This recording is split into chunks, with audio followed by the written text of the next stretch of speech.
ആദിയിൽ വിശ്വം മെനഞ്ഞു മോദ സൃഷ്ടി ചെയ്താദാമിനെയും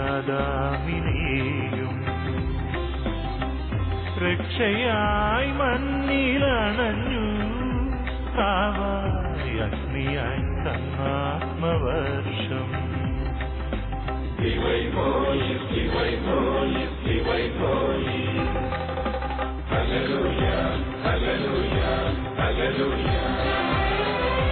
ഹല്ലേലൂയ ഹോശാന സ്തോത്രഗീതിയ എല്ലാരും വാഴ്ത്തുന്നൊരത്വൈകനാദം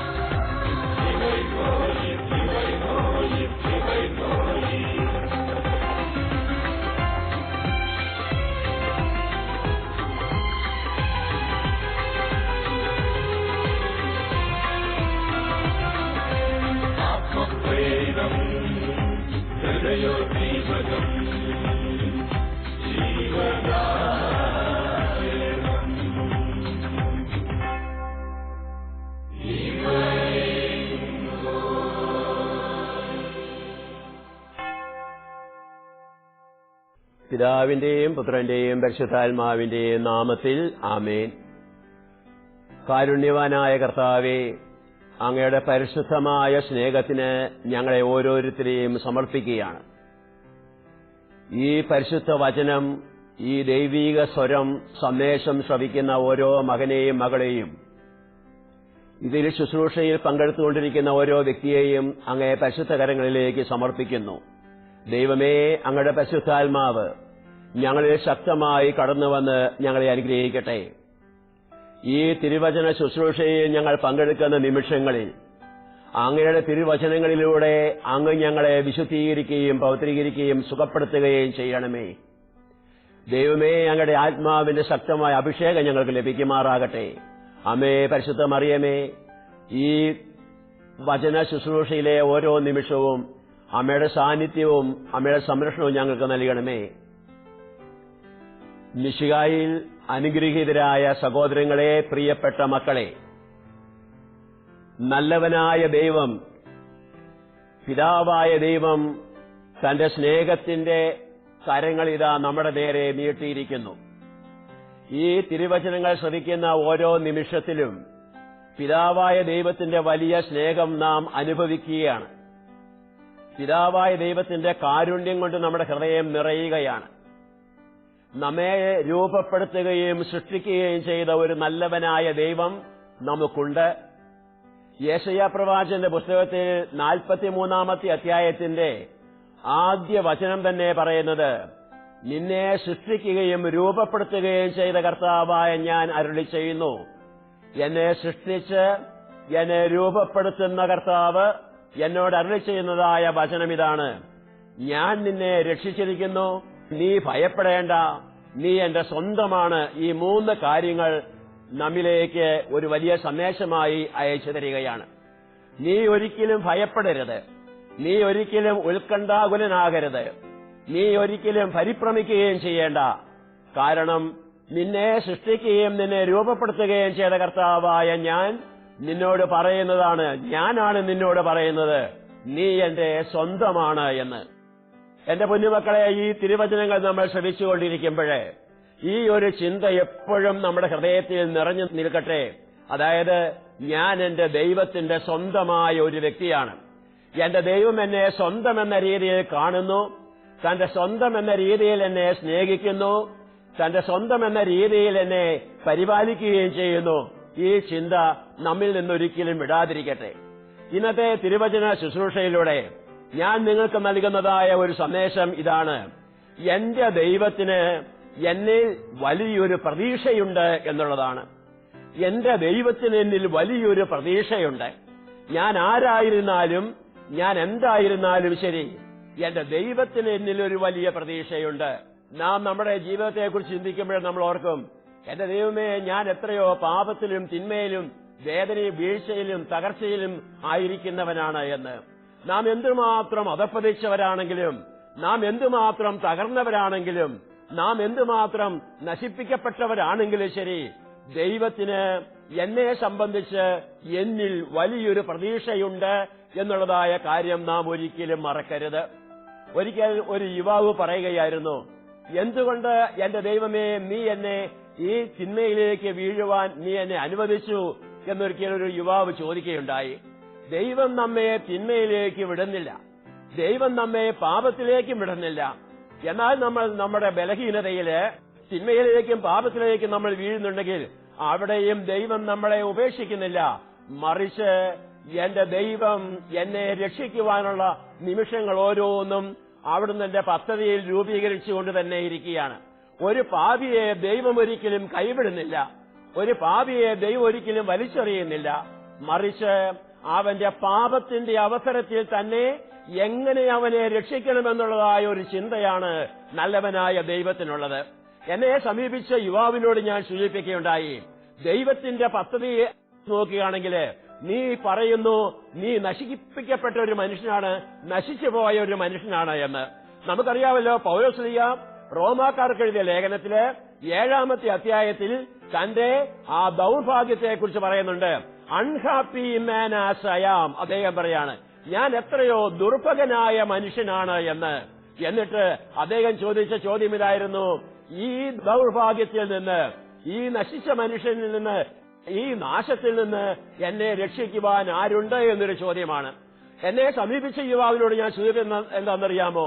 ദൈവം നീ തിരിച്ചു വന്ന് രക്ഷ പ്രാപിക്കുക എന്നുള്ളതല്ല ദൈവത്തിന്റെ ലക്ഷ്യം. ദൈവത്തിന്റെ ലക്ഷ്യം നശിപ്പിക്കപ്പെട്ടവനായ നീയ്, തകർന്നുപോയവനായ നീയ്, പീഡിപ്പിക്കപ്പെട്ടവനായ നീയ്, കവർച്ചക്കാരുടെ കരങ്ങളിൽ പിടിപ്പിക്കിട്ട് ആക്രമിക്കപ്പെട്ടവനായ നീയ്, ആ അവസ്ഥയിൽ നിന്ന് എങ്ങനെ നിന്നെ രക്ഷിക്കണം? ഇത് ദൈവത്തിന്റെ ഒരു പ്രത്യേക പദ്ധതിയാണ്. അപ്പോഴേ വലിയ പരിശുദ്ധാത്മാവിന്റെ ഒരു സന്ദേശം, സമാശ്വാസം നിറഞ്ഞതായ ഒരു സന്ദേശം നമുക്ക് ലഭിക്കുകയാണ്. എന്റെ ദൈവം ഇതാ എന്റെ ഈ അവസ്ഥയിലേക്ക് തന്നെ കടന്നു വന്നിരിക്കുന്നു. എന്നിട്ട് നമ്മൾ ചിന്തിക്കേണ്ട ഒരു കാര്യമുണ്ട്, ദൈവം ഈ അവസ്ഥയിലേക്ക് തന്നെ കടന്നു വന്നിട്ട് മുറിവേറ്റവനായ എന്റെ മുറിവിനെ സാവധാനം നല്ല സന്ദേശങ്ങളിലൂടെ, സ്നേഹനിർഭരമായ സമീപനത്തിലൂടെ, അവിടുന്ന് നല്ല ഉപദേശങ്ങളിലൂടെ, അവിടുത്തെ സ്നേഹത്തിന്റെ ആ കുളിർകാറ്റിലേക്ക് അയച്ചുകൊണ്ട് സാവധാനം എന്റെ മനസ്സിനെ സ്പർശിക്കുകയാണ്. എന്നിട്ട് എന്റെ മനസ്സിനെ അവിടുത്തെ പക്കലേക്ക് ഒന്ന് തിരിക്കുവാൻ വേണ്ടിയിട്ട്. സ്നേഹമുള്ള മക്കളെ, ദൈവത്തിന്റെ രക്ഷാകരമായ പദ്ധതിയെ നാം ഈ രീതിയിൽ ഇന്നൊന്ന് ചിന്തിക്കേണ്ടതാണ്. അതുകൊണ്ട് ഞാൻ പറയുന്ന പോയിന്റ് എന്താണെന്ന് ചോദിച്ചാല്, പാപിയായ ഞാന് എന്റെ ഈ പാപത്തിന്റെ ഈ അവസ്ഥയിൽ തന്നെ ഇതാ എന്റെ ദൈവം എന്റെ കൂടെ തന്നെ ഉണ്ട്. അവിടുന്ന് എന്റെ ഈ പാപത്തിൽ നിന്ന്, ഈ തകർച്ചയിൽ നിന്ന് എന്നെ എങ്ങനെ രക്ഷിക്കണമെന്നുള്ളതായ ആ ചിന്തയിൽ എന്റെ ദൈവമാണ്. ദൈവത്തിന്റെ ഹൃദയത്തെ ആ ഹൃദയത്തിന്റെ ആഴം നമ്മളൊന്ന് മനസ്സിലാക്കുന്നതല്ലാണ്. ദൈവം ആർദ്രചിത്തനാണെന്ന് നമുക്കറിഞ്ഞുകൂടെ? ദൈവം സ്നേഹനിധിയാണെന്ന് നമുക്കറിഞ്ഞുകൂടെ? ദൈവം കരുണാനിധിയാണെന്ന് നമുക്കറിഞ്ഞുകൂടെ? അവിടുത്തെ കരുണയ്ക്കോ അവിടുത്തെ സ്നേഹത്തിനോ യാതൊരു പരിധിയോ അതിർത്തിയോ നമുക്ക് കൽപ്പിക്കാനാവുകയില്ല. പ്രത്യേകിച്ച് നമ്മൾ ചിന്തിക്കേണ്ട ഒരു കാര്യമുണ്ട്. ദൈവത്തിന്റെ ഈ വലിയ പ്രതീക്ഷ, എന്നിൽ ദൈവത്തിന് പ്രതീക്ഷയുണ്ട്. എന്നിൽ പ്രതീക്ഷ അർപ്പിച്ചിരിക്കുന്നവനായ ഈ നല്ല ദൈവത്തിന്റെ പ്രതീക്ഷയ്ക്കൊത്ത് എനിക്ക് മുന്നോട്ട് പോകാൻ സാധിക്കുമോ എന്നുള്ളതായ ചിന്ത എന്റെ പൊന്നുമക്കളുടെ ഹൃദയങ്ങളിലേക്ക് ഞാൻ വെക്കുകയാണ്. സ്നേഹനിർഭരമായ സന്ദേശത്തിലൂടെ, സാന്നിധ്യത്തിലൂടെ, ചിലപ്പോൾ മറ്റുള്ളവരിലൂടെയാണ് എന്റെ ദൈവം എന്റെ അരിയിലേക്ക് വന്നിട്ട് ഒരു ചെറിയ വചനം എനിക്ക് തരികയാണ്. അങ്ങനെ തന്നിട്ട് എന്റെ ദൈവം എന്റെ പടിവാതിൽക്കൽ കാത്തിരിക്കുകയാണ്. എന്റെ മകൻ തിരിച്ചു വന്ന് എന്നെ സ്നേഹിക്കുമോ എന്ന് ചിന്തിച്ചുകൊണ്ട് എന്റെ ദൈവം എന്റെ പടിവാതിൽക്കൽ കാത്തിരിക്കുകയാണ്. ഇങ്ങനെ പടിവാതിൽക്കൽ കാത്തിരിക്കുന്ന ആ നല്ല ദൈവത്തിന്റെ പക്കലേക്ക് തിരിയുന്ന നിമിഷം അത് രക്ഷയുടെ വലിയൊരു നിമിഷം തന്നെയാണ്. അപ്പൊ ദൈവത്തിന്റെ ഈ നന്ദിഹീനത നമ്മുടെ തുടരുമ്പോഴും, നമ്മുടെ തിരസ്കരണം തുടരുമ്പോഴും, പ്രമാണങ്ങളെ ധിക്കരിക്കാനുള്ളതായ നമ്മുടെ ചങ്കൂറ്റം കാണിക്കുമ്പോഴും, നമ്മുടെ തന്റേടം നമ്മൾ കാണിക്കുമ്പോഴും ദൈവം ശാന്തനാണ്. ദൈവം ശാന്തമായി തന്നെ കാത്തിരിക്കുകയാണ്. ഒരിക്കല് ഒരു വലിയ സമരത്തിനിടയില് ഒരു ചെറുപ്പക്കാരൻ പള്ളിയിൽ വന്ന്, ധ്യാനകേന്ദ്രത്തിൽ വന്ന് പറയായിരുന്നു, ഞാൻ ഇന്ന് DYSP ആയിട്ട് ഒന്ന് സംസാരിച്ചു. ഞാൻ കൂട്ടുകാരുടെ കൂട്ടത്തിൽ അദ്ദേഹത്തെ ഒത്തിരി ഞാൻ പുലപ്യം പറഞ്ഞു, ചീത്ത പറഞ്ഞു. പക്ഷേ എന്നെ സ്പർശിച്ചൊരു സംഭവമുണ്ട്. ആ വലിയ മനുഷ്യൻ ഒരു വാക്ക് പോലും മിണ്ടിയില്ല എന്ന്. ആ വലിയ മനുഷ്യൻ ഞാൻ പറഞ്ഞ വാക്കുകൾക്കോ തന്റെ ഇടത്തിനോ കോപത്തിനോ ഒന്നും അദ്ദേഹം പ്രതികരിച്ചില്ല. മറിച്ച് ആ വലിയ മനുഷ്യൻ ഒരു പുഞ്ചിരിയോടുകൂടി നിന്നു എന്ന്. നോക്കുക, ആ പോലീസിൽ ഈ യുവാവ് ഒരു ഹൃദയം കാണുകയാണ് ചെയ്യുന്നത്. എന്റെ പൊന്നുമക്കളെ, ഞാൻ പറയുന്നതാണ്, ദൈവത്തെ നാം എന്തുമാത്രം തിരസ്കരിക്കുമ്പോഴും, ദൈവത്തെ നാം എന്തുമാത്രം പുച്ഛിക്കുമ്പോഴും, നാം അവിടുത്തെ പ്രമാണത്തിൽ നിന്ന് മനഃപൂർവ്വം തന്റെ ഇടത്തോടുകൂടി ഓടി ചെന്നിമാറുമ്പോഴും ദൈവം ഒരു പുഞ്ചിരിയോടുകൂടി തന്നെ നമ്മുടെ മുഖത്തേക്ക് നോക്കി കാത്തിരുന്നിട്ട് എന്റെ മനസ്സിന്റെ അലിവിന് വേണ്ടി, എന്റെ മനസ്സിന്റെ തിരിവിന് വേണ്ടി അവിടുന്ന് കാത്തിരിക്കുകയാണ്. ഈ ദൈവത്തെയാണ് നമ്മൾ ചിന്തിക്കേണ്ടത്. കുഞ്ഞുമക്കളെ, അങ്ങനെ ചിന്തിക്കുകയാണെങ്കിൽ ദൈവം എന്നെ രക്ഷിക്കുന്നതിന് വേണ്ടിയിട്ട്, ദൈവം എന്നെ സ്നേഹിക്കുന്നതിന് വേണ്ടിയിട്ട്, എന്നെ പുനർനിർമ്മാണം ചെയ്യുന്നതിന് വേണ്ടിയിട്ട് ദൈവം ഏതറ്റം വരെയും പോകുന്ന കരുണാസമ്പന്നനായ ദൈവമാണ്. ഈ ഒരു ചെറിയ ആത്മാവ് പോലും നശിക്കുന്നത് ദൈവത്തിന് ഇഷ്ടമല്ല, ഈശോയ്ക്ക് ഇഷ്ടമല്ല എന്ന് നമുക്കറിയാം. മത്തായി 18:14 പ്രത്യേകം പറയുന്നില്ലേ, ഈ ചെറിയവരിൽ ഒരുവൻ പോലും നശിച്ചു കാണുന്നത് എന്റെ സ്വർഗീയ പിതാവിന് ഇഷ്ടമല്ല എന്ന്. ആ ചെറുപ്പക്കാരന്റെ അടുക്കിലേക്ക് ഞാൻ വീണ്ടും നിങ്ങൾ ശ്രദ്ധ ചെയ്തിരിക്കുകയാണ്. ആ ചെറുപ്പക്കാരനോട് പറയാണ്, ഞാൻ അദ്ദേഹത്തെ തിരസ്കരിച്ചപ്പോൾ, ധിക്കരിച്ചപ്പോൾ, തന്റെ ഇടത്തോടുകൂടി പറഞ്ഞപ്പോൾ വേണമെങ്കിൽ അദ്ദേഹത്തിന് എന്റെ മുഖത്തൊരൊറ്റ അടിയടിക്കാമായിരുന്നു, വേണമെങ്കിൽ അദ്ദേഹം പോലീസുകാരോട് പറയാമായിരുന്നു, ഇവരെ പിടിച്ച് അകത്താക്കാൻ പറയാമായിരുന്നു. എന്നാൽ ആ വലിയ മനുഷ്യൻ അത് ചെയ്തില്ല. ആ മനുഷ്യൻ അത് ചെയ്തില്ല. ഇങ്ങനെ തന്റെ ബലഹീനതയിലും കാരുണ്യം കാണിക്കുന്ന ആ പോലീസ് ഉദ്യോഗസ്ഥനെ കുറിച്ച് പറഞ്ഞു വന്നപ്പോഴേ ഈ മകനെ ഞാൻ ദൈവത്തിന്റെ കരുണയിലേക്ക് നയിക്കാൻ തുടങ്ങി. ദൈവം ഇതുവരെയും നിന്നെ കാത്തിരിക്കുകയാണ്. നീ ഇതെല്ലാം വിട്ടിട്ട് നിന്റെ തിന്മയിൽ നിന്ന്, നിന്റെ പാപത്തിൽ നിന്ന്, നിന്റെ തന്റെ ഇടത്തിൽ നിന്ന്, അഹന്തയിൽ നിന്ന്, അഹങ്കാരത്തിൽ നിന്ന് നീ ദൈവത്തിലേക്ക് തിരിച്ചു വരിക. ഇതാണ് ദൈവം കാത്തിരിക്കുന്നത്. അതെ, നാം തിരിച്ചു വന്ന് തീഷ്ണതയോടെ അവനെ സ്നേഹിക്കുന്ന ആ നിമിഷത്തെ ഓർത്ത്, നാം തീഷ്ണതയോടെ തിരിച്ചു വന്ന് അവിടുത്തെ സ്നേഹപൂർവ്വം പിതാവേ എന്ന് വിളിക്കുന്ന നിമിഷത്തെ ഓർത്ത് ദൈവം കാത്തിരിക്കുകയാണ് ചെയ്യുക. പൊന്നുമക്കളെ, ഈ വചനം നമ്മുടെ ഹൃദയത്തെ സ്പർശിക്കട്ടെ. ഞാൻ തിരിച്ചു ചെല്ലുവാൻ വേണ്ടി കാത്തിരിക്കുന്ന എന്നിൽ ദൈവത്തിന് വലിയ പ്രതീക്ഷയുണ്ട്. ദൈവത്തിന്റെ പ്രതീക്ഷ കോമ്പടഞ്ഞു പോകില്ല. എന്നിൽ ദൈവം വലിയ പ്രതീക്ഷ വെച്ചിരിക്കുകയാണ്.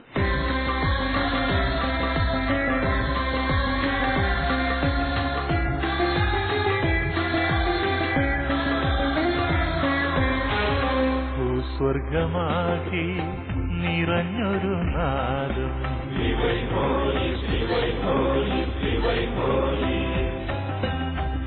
പൊഴിയിൽ ജീവൻ പകർന്നൊരു നാദം,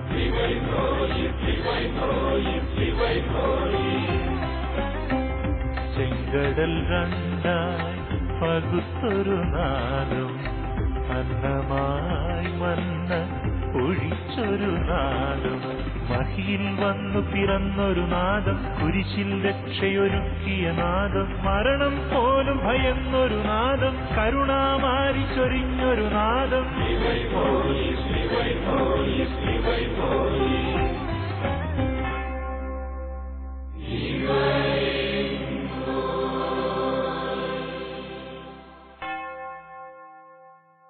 ദൈവത്തിന്റെ സ്നേഹം, എന്നെ രക്ഷിക്കുന്ന ദൈവത്തിന്റെ സ്നേഹം ഒരു സാഹസികത നിറഞ്ഞ ദൈവത്തിന്റെ സ്നേഹമാണ്. നാം മനുഷ്യരാണ്. മാനുഷികമായ രീതിയിൽ തന്നെ നമ്മൾ നമ്മുടെ പല കാര്യങ്ങളെക്കുറിച്ച് ചിന്തിക്കുമ്പോഴേ സാഹസികത, ടേക്കിംഗ് റിസ്ക്, ഇതാണ്. ദൈവം എന്നെ രക്ഷിക്കുന്നത് സാഹസികത ഏറ്റെടുത്തുകൊണ്ട് തന്നെയാണ്. അതല്ലേ പറഞ്ഞത്, വഴിതെറ്റിപ്പോയതിനെ അന്വേഷിച്ച് കണ്ടെത്താനാണ് ഞാൻ വന്നിരിക്കുന്നത്. വഴിതെറ്റിപ്പോയതിനെ യെശയ്ക്കേൽ പ്രവാചകന്റെ പുസ്തകത്തിലെ 34-ാമത്തെ അധ്യായത്തില് വ്യക്തമായി തന്നെ പറയുന്നുണ്ട്, എന്റെ നഷ്ടപ്പെട്ടു പോയതിനെ ഞാൻ തേടിയിറങ്ങും എന്ന് പറയാണ്.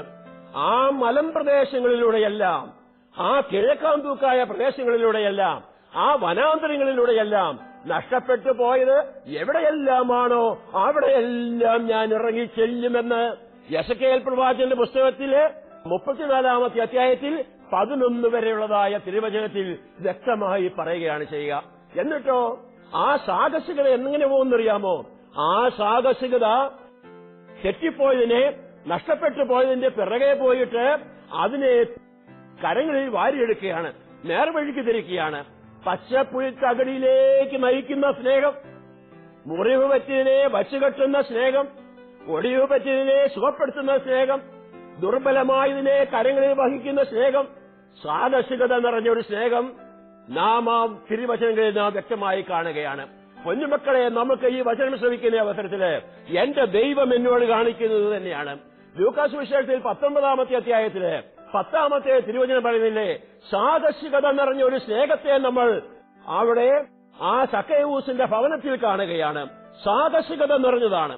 ഫരിസേയന്മാർക്കും യൂതന്മാർക്കും ഈശോയെ കല്ലെറിയുവാനും വിമർശിക്കുവാനും തെറ്റിദ്ധരിക്കുവാനുള്ളതായ പല വശങ്ങളുണ്ടായിട്ടും ഈശോ തന്റെ സാദശികത നിറഞ്ഞ് ആ പാപിയുടെ വീട്ടിൽ അവന്റെ നടുമുറ്റത്ത് നിന്നുകൊണ്ട് അവനെ രക്ഷിച്ചെടുക്കാൻ നമ്മൾ കാണുകയാണ്. ഇതാണ് എന്റെ ദൈവം എന്റെ പാപത്തിന്റെ മധ്യത്തിൽ നിന്നുകൊണ്ട്, എന്റെ തിന്മയുടെ മധ്യത്തിൽ നിന്നുകൊണ്ട് എന്നെ രക്ഷിക്കുവാൻ വന്നവനായ സാദശികതയുടെ ദൈവമാണ് എന്റെ ദൈവം എന്നുള്ളതായ ചിന്തയാണ് എന്നെ ഭരിക്കേണ്ടത്. എത്ര വലിയ പാപിയെയും, എത്ര വലിയ അധർമ്മിയെയും, എത്ര വലിയ തിന്മ നിറഞ്ഞ മ്ലേച്ഛനായ വ്യക്തിയെയും തനിക്കായി നേടിയെടുക്കുക എന്നുള്ളതാണ് ദൈവത്തിന്റെ പദ്ധതിയുടെ പ്ലാൻ എന്നുള്ള കാര്യം നാം പ്രത്യേകം ഓർക്കുക. ഞാനിത് പറയുന്നത് എന്തിനാണെന്നറിയാമോ? ഒരുപക്ഷെ നമ്മൾ തകർക്കപ്പെട്ടവനാണെങ്കിൽ ഒരിക്കലും നിരാശപ്പെടരുതേ എന്ന് പറയാനാണ്. ഒരിക്കലും നമ്മൾ നിരാശപ്പെടരുതേ, എനിക്ക് രക്ഷപ്രാപിക്കാൻ സാധിക്കുമോ എന്ന് നാം ഒരിക്കലും ചിന്തിക്കേണ്ട. ദൈവം എന്റെ പാപത്തിൽ, എന്റെ തിന്മയുടെ അവസരത്തിൽ അവിടെ തന്നെയുണ്ട്. നമുക്കറിയാമല്ലോ, ചില ഡോക്ടർമാര് രോഗിയെ രോഗനിർണയം ചെയ്തതിനു ശേഷം അദ്ദേഹം തന്റെ ആ സാമർഥ്യവും വൈദഗ്ധ്യവും മുഴുവനും ആ രോഗിക്ക് വേണ്ടി ചെലവഴിക്കുകയാണ്. അദ്ദേഹത്തിന്റെ സമയം, അദ്ദേഹത്തിന്റെ ഭക്ഷണം പോലും മാറ്റിവെച്ച് അദ്ദേഹം ആ രോഗിക്ക് വേണ്ടി ശ്രദ്ധിച്ചിട്ട് ആ രോഗിയെ സുഖപ്പെടുത്തിയെടുക്കുന്നത് അദ്ദേഹത്തിന്റെ വൈദഗ്ധ്യത്തിന്റെ വിജയം തന്നെ കാണിക്കുകയാണ്. ഈശോ ഇതുപോലെ തന്നെയാണ്. തന്റെ ഭക്ഷണവും തന്റെ സുഖവും തന്റെ വിശ്രമവുമെല്ലാം മാറ്റിവെച്ചുകൊണ്ട് ഇറങ്ങിത്തിരിക്കുകയാണ്, പാപിക്ക് വേണ്ടി ഇറങ്ങിത്തിരിക്കുകയാണ്. നമുക്കറിയത്തില്ലേ, ചില വക്കീലന്മാര്, ചില അഡ്വക്കറ്റുമാര് അവരെന്തെല്ലാം ചെയ്യുന്നറിയാമോ? തന്റെ കേസ് ജയിക്കാൻ, തന്റെ കക്ഷി ജയിക്കുന്നതിന് വേണ്ടിയിട്ട് അഹോരാത്രമിരുന്ന് ചിന്തിച്ച് നല്ല വാദിക്കുവാനുള്ളതായ പോയിന്റുകൾ കണ്ടുപിടിച്ച് ആ കുറ്റവാളിയെ രക്ഷിക്കുന്നത് വരെ അവൻ ചിന്തിച്ചും വാദിച്ചും കൊണ്ടിരിക്കും എന്നുള്ളതാണ്. പൊന്നുമക്കളെ, ഞാൻ നിങ്ങളോട് പറയുന്നത് തന്നെയാണ്, നല്ലവനായ ദൈവം ഇതുപോലെ തന്നെയാണ്. നല്ല ഈശോ ഇതുപോലെ തന്നെയാണ്. നീ പാപിയായതുകൊണ്ട് നീ ശിക്ഷിക്കപ്പെടണമെന്ന് പറയുന്നവനല്ല ഈശോ. എന്നെ രക്ഷിക്കുന്നതിന് വേണ്ടി പിതാവായ ദൈവത്തിന്റെ മുമ്പില് നീതിയുടെ വാദം നടത്തുന്ന കാരുണ്യവാനായ ഈശോയെ നാം കാണുക എന്നുള്ളതാണ്. രക്ഷയുടെ ഈശോയെ കാണുക എന്നുള്ളതാണ്. അതെ, എന്നെ രക്ഷിക്കുവാൻ വേണ്ടി സാദശികത ഏറ്റെടുക്കുന്ന നല്ലവനായ ദൈവം. ഞാൻ സാമുവേലിന്റെ 1-ാമത്തെ പുസ്തകത്തില് 17-ാമത്തെ അധ്യായത്തിൽ 24 മുതൽ വളരെ ഭംഗിയായ രീതിയിൽ വിവരിക്കുന്ന ഒരു ഭാഗമുണ്ട്. ശാവൂളും ദാവീദിനെയും കുറിച്ച് പറയുന്ന ഭാഗമാണ്. ഇവിടെ നമ്മൾ കാണുന്നുണ്ട്, ഫിലിസ്ത്യനായ ഗോലിയാത്ത് ഇസ്രായേൽ മക്കളെ ഭീഷണിപ്പെടുത്തുകയും അവരെ പരാജയത്തിലേക്ക് വലിച്ചെറിയുകയും അവരെ നിന്ദിക്കുകയെല്ലാം ചെയ്യും. ഇസ്രായേലിന്റെ ദൈവത്തെ പരിഹസിക്കുന്ന ഗോലിയാത്ത്. ഇങ്ങനെ ഈ ഗോലിയാത്തിനെ കുറിച്ച് കേട്ടിട്ട് അറിഞ്ഞ് ദാവീദ് ഓടിപ്പോകുന്ന പടയാളികൾ പറയുന്ന വാക്ക് കേൾക്കുന്നുണ്ട്. ഗോലിയാത്തിനെ കണ്ടപാടെ ഓടി അകലുന്ന പടയാളികൾ പറയുന്നതാണ്, ഇവനെ തോപ്പിക്കുന്നവൻ, ഇവനെ നശിപ്പിക്കുന്നവനെ രാജാവ് വളരെയേറെ സമ്മാനങ്ങൾ കൊണ്ട് അനുഗ്രഹിക്കും, അവനെ വലിയ വലിയ കാര്യങ്ങൾ ഉയർത്തും. രാജാവ് തന്റെ മകളെ തന്നെ അവന് വിവാഹം കഴിപ്പിച്ചു കൊടുക്കും, അവന്റെ കുടുംബത്തിന് കരമൊഴിവാക്കി കൊടുക്കും. ഇതെല്ലാം പറയുന്നത് ഓരോന്നും ദാവീദ് തന്റെ ഹൃദയത്തിൽ കേട്ടു. ഇവനെ, ഈ ഗോലിയാത്തിനെ ഒന്ന് നശിപ്പിച്ചാൽ മതി എന്ന് അതിനെ ഉറപ്പിക്കുന്നതിന് വേണ്ടി വീണ്ടും ഓരോരുത്തരോട് ചോദിക്കാൻ തുടങ്ങി. ഇവനെ കൊന്നാൽ ശാവൂൾ രാജാവ് എന്ത് തരും എന്ന് ചോദിക്കുകയാണ്. അപ്പോഴാണ് ഇത് അറിഞ്ഞത് ശാവൂള് ദാവീദിനെ വിളിച്ചുകൊണ്ട് പറയാണ്. പ്രത്യേകിച്ച് നമ്മളിത് കാണുന്നത് സാമുവേലിന്റെ 1-ാമത്തെ പുസ്തകത്തിൽ വ്യക്തമായിട്ട് കാണുന്നത്, ശാവൂൾ ദാവീദിനെ വിളിച്ച് പറയാണ്, നിനക്ക് അവനെ നശിപ്പിക്കുവാനുള്ള ശക്തി ഇല്ല എന്ന് പറയാണ്.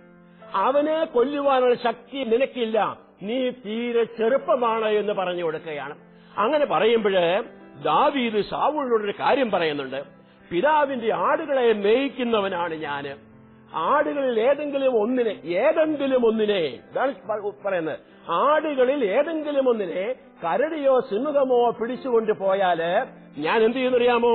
ആട്ടിൻപറ്റത്തിൽ നിന്ന് ഒരാട്ടിൻകുട്ടിയെ തട്ടിയെടുത്തു കൊണ്ടുപോയാൽ ഞാൻ അതിനെ പിന്തുടരും. ഞാൻ അതിനെ പിന്തുടർന്ന് ആട്ടിൻകുട്ടിയെ രക്ഷിക്കും.